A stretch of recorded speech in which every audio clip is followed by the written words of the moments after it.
नमस्कार दोस्तों, only PCS channel पर आपका स्वागत है। मेंस की ये सीरीज है जिसमें हम एथिक्स के प्रश्न करा रहे हैं और हम चाहते हैं कि आप लोग ज़्यादा से ज़्यादा इससे जुड़ें और डेली आंसर राइटिंग करें। डेली आंसर राइटिंग करने से आपको एक तो आपकी उत्तर लेखन क्षमता सही होगी, ऊपर से आप समय प्रबंधन भी अच्छे से कर पाएंगे और साथ ही आपके जो टॉपिक्स हैं सिलेबस वाइज जो कि हम कवर कर रहे हैं उसमें भी आपको फ़ायदा मिलेगा और आप साथ साथ अपना सिलेबस भी कवर कर पाएंगे। तो हमारे इस कोर्स से जुड़िए आप और आंसर राइटिंग करके अपने उत्तर लेखन को मजबूत करिए। तो आज का प्रश्न है, पहला प्रश्न है, भावनात्मक बुद्धिमत्ता से आप क्या समझते हैं? इसके आयामों की विवेचना कीजिए। ये 200 शब्दों में इन्होंने लिखा है, हालांकि हमने इसको 125 शब्दों में दिया था। ठीक है, इन्होंने अपने हिसाब से इसको बनाया है, कोई बात नहीं, बट आगे से ध्यान रखना चाहिए कि जितने शब्दों में आपको लिखने के लिए बोला गया उतने शब्दों में ही लिखें।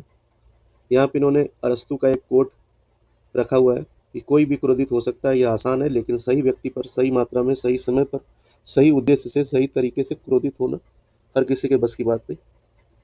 अरस्तु दरअसल यहाँ पे बताते हैं कि एक सद्गुण संपन्न व्यक्ति संयमित मात्रा में क्रोध भी करता है, संयम से क्रोध करता है, या फिर क्रोध का उसका बेसिकली यहाँ पे गोल्डन मीन एक थ्योरी है इनकी, अरस्तु की, इन्होंने यहाँ पे जिक्र किया तो बता देते हैं। गोल्डन मीन थ्योरी में वो बताते हैं कि आपको एक्सट्रीम से बचना चाहिए। ये दोनों अगर एक्सट्रीम है, मान लीजिए 0 है और 100 है, तो आपकी भावनाएं ना तो 0 पे हो सकती हैं, आपके विचार ना तो 0 पे हो सकते हैं, ना तो 100 पे हो सकते हैं। इसका मतलब है वही जो बुद्ध मध्यम मार्ग की बात करते हैं कि आप अगर मान लीजिए तब भी कर रहे हैं तो तब की एकदम चरम अवस्था पर ना जाए, त्याग कर रहे हैं उसके चरम अवस्था पर ना जाए, या भोग भी कर रहे हैं तो इतना भोग ना कर लें कि आप एकदम ही गिर जाएं।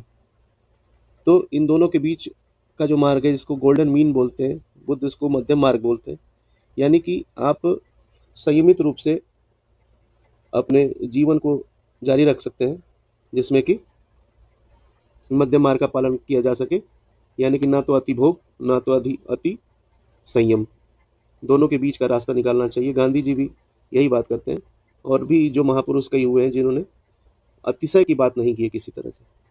तो इसको आप समझ सकते हैं, इन्होंने यहाँ पे अरस्तु का जिक्र किया था तो इसका हमने जिक्र कर दिया, ठीक है। लेकिन अगर जो प्रश्न पूछा गया तो अगर 125 शब्दों की बात करें तो इस कोट की इतनी कोई ज़रूरत नहीं थी, लेकिन अच्छा कोट है, इसको आप नोट कर सकते हैं और इसको इस्तेमाल में लाया जा सकता है आगे भी। आगे ये बताते हैं कि डेनियल गोलमैन की थ्योरी है इमोशनल इंटेलिजेंस की। इन्होंने इनकी पुस्तक के नाम का जिक्र किया, emotional intelligence, why it can matter more than IQ। अब ये इन्होंने लिखा है, पुस्तक का नाम लंबा सा लिख दिया इंग्लिश में, ठीक है। हम कोशिश करते हैं कि ज़्यादातर अगर बड़े शब्द हों, बड़े वाक्य हों, तो उसको हम हिंदी में ही लिखें, यानी कि देवनागरी में लिखें, ठीक है। प्रयास अच्छा है। आगे बढ़ते हैं, ये बताते हैं कि भावनात्मक बुद्धिमत्ता से क्या तात्पर्य, ये पॉइंट वाइज बता देते हैं, ठीक है। अपनी और दूसरी भावनाओं को पहचानना, दूसरों की भावनाओं को पहचानना, उनका उपयोग करना, उन्हें कार्यों में लागू करना, ठीक है, उन्हें विनियमित और प्रबंधित करने की क्षमता से। इन्होंने ये सारी बातें लिख दी, लेकिन अगर इसको आप एक वाक्य में लिखते तो ज़्यादा बेहतर लगता, बिखराव सा लगता है, ठीक है। अभी थोड़ा सा क्रम भी इसमें गड़बड़ हुआ है, प्रबंधित करना पहले आएगा, विनियमित करना लास्ट में आएगा, या फिर ये दोनों समानार्थी शब्द हैं तो एक का ही इस्तेमाल करना चाहिए, ठीक है। उदाहरण में इन्होंने महेंद्र सिंह धोनी का उदाहरण दिया है, ठीक है। इतना कोई क्रिकेट का इस तरह से कोई एग्जाम्पल लेने से आप बचिए, आप ज़्यादातर कोशिश करिए कि प्रशासनिक को एग्जाम्पल दे दीजिए, ठीक है। अब यहाँ पे आप दे सकते थे कि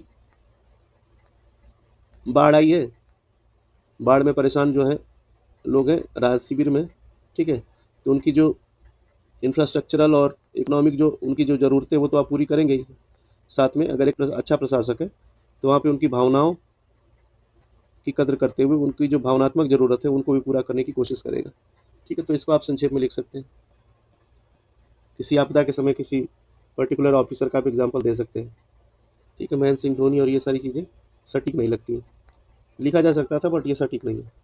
डेनियल गोलमैन के अनुसार उन्होंने 5 आयाम बताए, साथ ही आत्म जागरूकता बताया कि किस तरह से अपने आप को, अपनी भावनाओं के प्रति इंसान को अवेयर रहना चाहिए, ठीक है। कृष्ण जी का इन्होंने उदाहरण दिया है कि धृतराष्ट्र को क्रोधित कर भीम का पुतला आगे कर देना, ठीक है, बट बहुत व्यावहारिक यहाँ पे नहीं लग रहा है, ठीक है, पहले आप खुद की भावनाओं के प्रति आपकी का जो जागरूकता है, आप अपनी भावनाओं को कैसे समझ रहे हैं, इसके बारे में आपको लिखना चाहिए। ठीक है, तो उदाहरण इसमें भी सुधार किया जा सकता है। स्वनियमन नियमन में क्या है कि अपनी जो भावनाएँ हैं, उनको कैसे रेगुलेट करना है। अगर आपको गुस्सा आता है किसी पर्टिकुलर परिस्थिति में, किसी को आप झूठ बोलते देखते हैं तो आपको गुस्सा आता है, तो उस परिस्थिति में आप किस तरह से कायम अपना संयम रखेंगे अपने आप पर, कि आप अपने गुस्से पर काबू करें और सामने वाले को पता भी ना चले, या एक अच्छा व्यवहार मेंटेन करके रखें। तो ये चीज़ रेगुलेशन में आएगी कि आप अपनी भावनाओं को कैसे रेगुलेट करते हैं, कैसे उसका उनका नियमन करते हैं, उनको कैसे प्रबंधित करते हैं। गौतम बुद्ध का एग्जाम्पल अच्छा है। स्वप्रेरणा अपने लक्ष्यों के प्रति प्रतिबद्धता, पहल या अवसर पर कार्य करने की तत्परता। ठीक है, मोटिवेशन होना चाहिए। एक तो इंटरनल मोटिवेशन होता है, एक एक्सटर्नल मोटिवेशन होता है। इंटरनल मोटिवेशन ये है कि आप अपने पद की गरिमा, लालच, हाँ, या फिर ज़्यादा आपको सैलरी मिल जाए, इन सब चीज़ों को ध्यान नहीं देते हुए कुछ बेसिक यूनिवर्सल वैल्यूज़ पर आप काम करते हैं। जैसे आप बहुत ही ईमानदार हैं, ईमानदारी आपको पसंद है, आप लगनशील व्यक्ति हैं, आप ऊर्जावान व्यक्ति हैं, आप सहानुभूति रखने वाले व्यक्ति हैं। तो अगर आप इस तरह से प्रेरणा आपके अंदर है, मोटिवेशन है इन सब मूल्यों को लेकर, तो जब आप काम करेंगे, जब लोगों के साथ मिलेंगे, तो उसका असर अलग होगा। ठीक है, यानी कि इंटरनली अगर मोटिवेटेड इंसान है तो वो अच्छे से भीड़ पर काबू पा सकता है, अच्छे से अपने वर्क कल्चर को मेंटेन कर सकता है।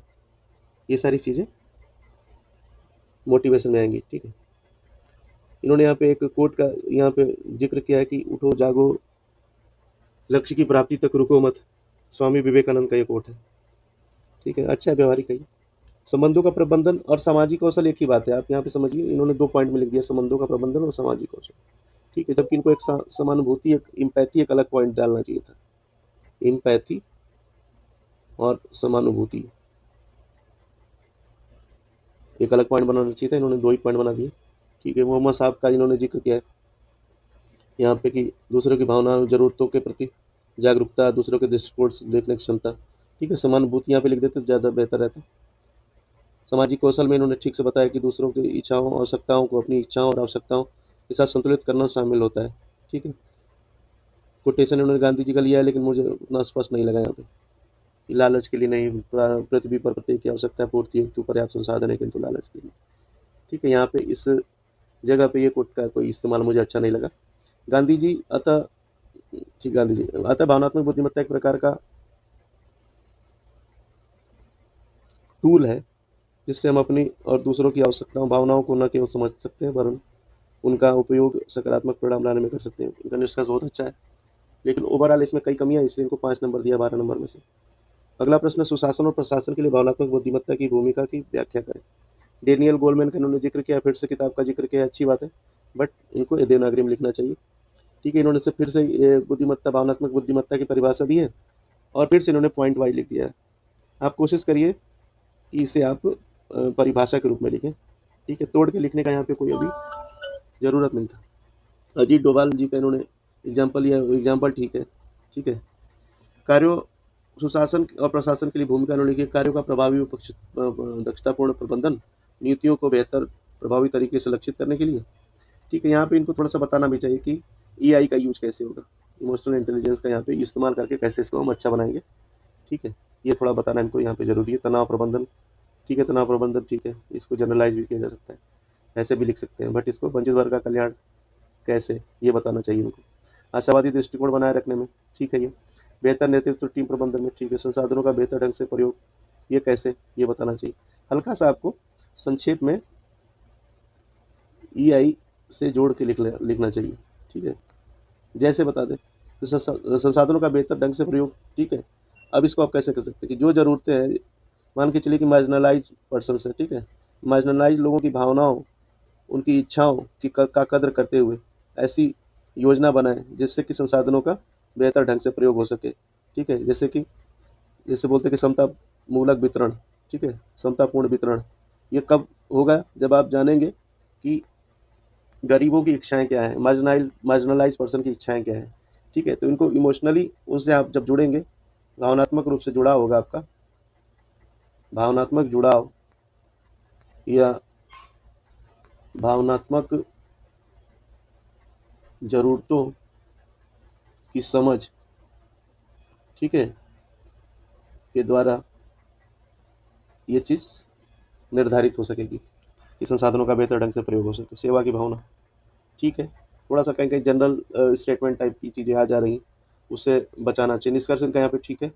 एक चीज़ है कि सुशासन और प्रशासन को अलग अलग ढंग से भी दिखाया जा सकता था। यहाँ पे अलग हेडिंग डाल के लिख लीजिए, 2-3 पॉइंट उसमें डालिए, 3 पॉइंट उसमें, 4 पॉइंट इसमें डाल दीजिए, ठीक है। एक 125 पेज का 125 शब्द का ही अच्छा आंसर हो जाएगा। कई बिंदु सामान्य हैं, हमने पहले भी डिस्कस किया था, ये बता दे रहे हैं। तो वंचित वर्ग का कल्याण कैसे करेंगे ये नहीं बताया, ठीक है। EI का प्रयोग उसमें कैसे होगा ये बताना जरूरी है। इसको माफ कीजिएगा, 3 नंबर दिया 8 नंबर में से, ठीक है। ठीक है, ओवरऑल इन्होंने यहाँ पे देखिए, यहाँ पे अभी इन्होंने परिभाषा दी है ठीक से लिखी हुई। डेनियल गोलमैन के अनुसार भावनात्मक बुद्धिमत्ता से तात्पर्य व्यक्ति का अपने तथा दूसरों के मनोभावों को समझना, उन पर नियंत्रण रखना और अपने उद्देश्यों की प्राप्ति हेतु उनका सर्वोत्तम उपयोग करना।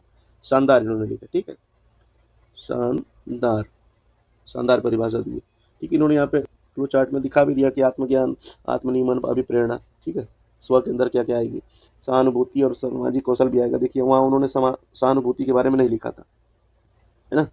तो ये सारी चीज़ें आपको ध्यान से रख के लिखनी पड़ेंगी, ठीक है। जो जो चीज़ें हैं उसके जो डायमेंशंस हैं, what are the dimensions of EI, ठीक है, you have to elaborate them specifically, और उनका नाम भी सही से रखना पड़ेगा, ठीक है। ये नहीं कि बता रहे हैं कुछ और लिख रहे हैं कुछ और। महात्मा गांधी का जनमानस का नेतृत्व, ये ठीक है एग्जाम्पल। भावनात्मक बुद्धिमत्ता कैसे लागू करें, कार्यस्थल पर सौहार्दपूर्ण माहौल बनाकर, बहुत अच्छी बात। प्रत्येक कर्मचारी के आचरण व कार्य निष्पादन क्षमता को पहचान कर कार्य करवाना, बहुत शानदार बात। संगठन की कार्य निष्पादन क्षमता में सुधार लाकर, ठीक है, अच्छी बात है। अंतर्वैयक्तिक संचार कौशल का विकास करके। अब देखिए यहाँ पे इन्होंने बहुत शानदार लिखा है इस प्रश्न में, ठीक है। अब तक इन्होंने क्या किया था, पहले के जो प्रश्न थे उसमें कुछ जनरल स्टेटमेंट टाइप की चीज़ें थी, लेकिन अब यहाँ पे EI के इस्तेमाल को रिलेट करके लिख रहे हैं चीज़ों को, तो यहाँ पे इसको बेहतर बताया जाएगा, बेहतर लेखन बोला जाएगा। बाहरी दबाव और मानसिक तनाव को बेहतर ढंग से हैंडल करके, ठीक है। जनता के प्रदर्शन और बाहरी विरोध के बीच को समझाना भावनात्मक स्तर पर, ठीक है। यहाँ पे 2 एग्जाम्पल लिख सकते थे, लेकिन इन्होंने सही से बताया, ठीक है, एकाग्रचित होकर कार्य करने में। तो जो प्रशासनिक क्षेत्र में आपको ज़रूरतें हैं, जिस तरह से आपको काम करना है with the help of emotional intelligence, इन्होंने बखूबी चीज़ों को बताया, इसलिए इसको अच्छा उत्तर मानेंगे, ठीक है। सारे इनके पॉइंट जो हैं अच्छे हैं इमोशनल इंटेलिजेंस के मद्देनज़र, ठीक है। इनकी ये निष्कर्ष भी अच्छे इन्होंने लिखा है, ठीक है। तो एक अच्छा उत्तर माना जाएगा, इसलिए इनको हमने बेहतरीन उत्तर बताया भी है, 5 नंबर भी मिला है। इसमें क्या है कि इस प्रश्न में जो पूछा गया था उन्होंने उस हिसाब से सही से तोड़ के चीज़ों को बताया। ये नहीं किया कि जनरलाइज कर दिया कि संसाधन का बेहतर उपयोग, लोगों का कल्याण, गरीबों का कल्याण, ऐसे नहीं किया इन्होंने। इन्होंने बताया कि EI के उपयोग से प्रशासनिक कार्यों में किस तरह से प्रशासनिक कार्यों को किस तरह से बेहतर ढंग से कर सकते हैं, ठीक है। उसमें इन्होंने इस चीज़ को बखूबी बताया। मूल्यांकन में इनको हमने बता दिया कि परिभाषा, उन्होंने बोला था कि मूल्यांकन करिए, परिभाषा पॉइंट में ना लिखें, ठीक है। आप भी ध्यान में रखें, जब भी किसी चीज़ के बारे में पूछा जाए कि ये क्या है, कि भावनात्मक बुद्धिमत्ता से क्या समझते हैं, तो आप उसकी परिभाषा लिखिए, और परिभाषा को पॉइंट में ना लिख के आप कोशिश करिए कि उसको पैरा में लिखिए, परिभाषा के तौर पे लिखिए। इससे ज़्यादा बेहतर स्थिति हो सकती है। देखिए समय के प्रबंधन के समय हो सकता है कि आपके पास समय ना हो, तो आपने उसको पॉइंट में लिख दिया, ठीक है। लेकिन अगर आपके पास समय है तो उसको बेहतर ढंग से लिखिए, ठीक है। जो परिभाषा लिखी जाती है किताबों में, आप परिभाषा दे दीजिए। परिभाषा में कोई फेरबदल करना उचित नहीं समझा जाता है। परिभाषा स्पष्टता लिखी जानी चाहिए, ठीक है। बुकिश लैंग्वेज भी हो सकती है, बुकिश लैंग्वेज ही ज़्यादातर परिभाषा यूज होती है। बट अगर आपको कोई चीज़ विश्लेषित करने के लिए बोला जाता है, टिप्पणी करने के लिए बोला जाता है, क्रिटिकली एग्जामिन करने के लिए बोला जाता है, तो अपने शब्दों का इस्तेमाल करें। बॉडी में अपने शब्दों का इस्तेमाल तो करना ही है, बाकी भूमिका में अगर परिभाषा दे रहे हैं तो उसको एज इट इज़ लिखने का प्रयोग करें, ठीक है। दूसरे प्रश्न में भावनात्मक बुद्धिमत्ता के प्रयोग से प्राप्त लक्ष्यों को सही से विश्लेषित नहीं किया गया है, वो हमने पहले भी बताया। तीसरे प्रश्न में काम बखूबी हुआ है, बाकी सब ठीक है, ठीक है। यह वीडियो आपको कैसा लगा इसके बारे में ज़रूर बताइएगा, और हमने इसमें जो प्रश्न उत्तर दिए हैं उन उत्तरों से आपने क्या क्या सीखा, और इमोशनल इंटेलिजेंस या फिर एथिक्स के अन्य प्रश्नों के बारे में यहाँ पे डिस्कस करने के लिए आप कमेंट कर सकते हैं। आपको एथिक्स से संबंधित और भी कोई जानकारी चाहिए तो कमेंट कर सकते हैं। चैनल पर बने रहने के लिए धन्यवाद। हाँ, एक बात और है कि हमारा एक क्रैश कोर्स शुरू हो रहा है, उसके बारे में आप जानकारी ले सकते हैं टेलीग्राम और व्हाट्सएप के नंबर पर। और इसमें हम एक मिनिमम फीस रख रहे हैं, मिनिमल सी, और उसके बारे में आप पूरी जानकारी मैसेज करके या फिर कॉल करके प्राप्त कर सकते हैं, जिसमें कि हम पूरे कोर्स को कवर करेंगे, मेंस ओरिएंटेड। पीटी के लिए भी हम यहाँ पे डिस्कस करेंगे, पीटी के लिए भी आपको गाइड करेंगे।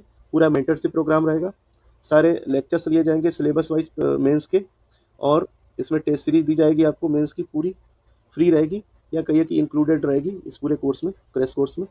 तो आप इससे संबंधित जो भी जानकारी हो व्हाट्सएप और टेलीग्राम नंबर पे कॉल या मैसेज करके ले सकते हैं। चैनल पर बने रहने के लिए धन्यवाद। ओनली पीसीएस चैनल को आप लाइक करिए, शेयर करिए, सब्सक्राइब करिए। जय हिंद।